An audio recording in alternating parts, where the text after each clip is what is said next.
ایک دفعہ انگلی کے اشارے سے ابو لہب نے کہا تھا نبی پاک کو آپ کا ہاتھ ٹوٹ جائے، اللہ نے فرمایا تبت یدا ابی لہب و تب، تو کہتا ہے میرے نبی کا ہاتھ ٹوٹ جائے تیرے دونوں ٹوٹ جائیں گے۔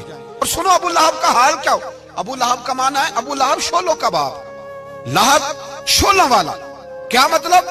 ابو لہب اتنا حسین و جمیل تھا کہ اس کے جو رخسار تھے شولوں کی طرح چمکا کرتے، اتنا خوبصورت تھا، لال سرخ رنگ تھا، خوبصورت آدمی۔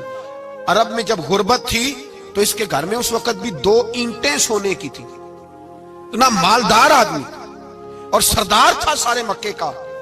لیکن نبی پاک کی بے ادبی کی، تمہیں پتہ ہی نہیں کہ رب دنیا میں سب سے زیادہ ناراض ہی اس سے ہے جو اس کے رسول کا بے ادب ہے، سب سے زیادہ ناراض ہی اسی سے۔ ابو لہب نہ گیا بدر کے موقع پر، ڈر گیا، کہنے لگا میں نے نہیں جانا، مکے میں رہ گیا، نہ گیا جہاد کے لیے، مسلمانوں کے خلاف نہ نکلا۔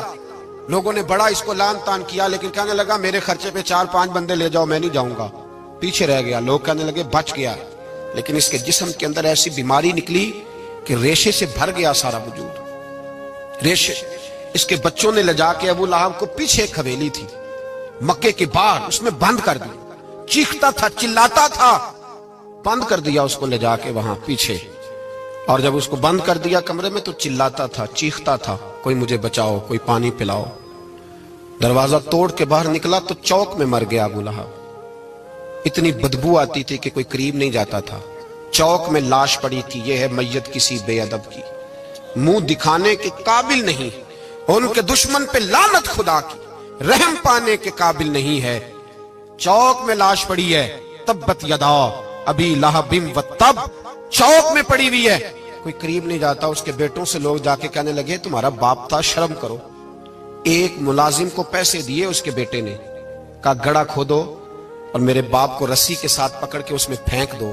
ایک گڑھا کھودا مکے کی گلی میں اور رسی کے ساتھ پکڑ کر، رسی کے ساتھ باندھ کر اس کی ٹانگ کو گھسیٹ کر اس گڑھے میں ڈال دیا، اوپر سے مٹی ڈال دی، بدبو کا وہ ڈھیر بند کر دیا۔ ابو لہب مکے کا سردار تھا، پر جانے کہاں مردود دفن ہے۔ لیکن میانی صاحب کے قبرستان میں جاؤ، میانی صاحب کے قبرستان میں وہ علم الدین جسے اپنا نام بھی نہیں لکھنا آتا تھا، ہزاروں لوگ روزانہ اس کی قبر پہ کھڑے ہوتے ہیں اور رسول اللہ کی نعتیں سناتے ہیں۔